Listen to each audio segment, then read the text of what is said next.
As a child, I remember my pastor speaking about the issues of the day without hesitation, no reservations. I just don't see that so much anymore. I think pastors these days have settled to just speak to their own people. And maybe that goes to a lack of respect in the marketplace that we've lost. The greatest threat to our religious liberty as churchmen and as pastors is the mistaken belief that there is this separation of church and state, and that the church, and more specifically the pastor in the pulpit, has no right to speak into the national fabric. That is so dangerous, and it's dangerous because there's that belief from outside of the church, but the incipient danger is that it's becoming popular within the church. But you know, we've got to get back to believing our responsibility as Christians, and certainly as pastors and speakers, is to speak into the fabric of our culture and to be that salt and light that we've been called to be.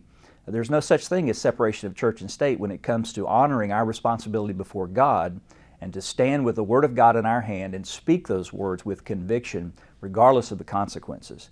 If we are silenced, if the churches are silenced, if the pulpit is beat into submission in this country, then we've lost our influence, and that's really all we have to offer this nation, is the influence, the gospel, and Jesus Christ.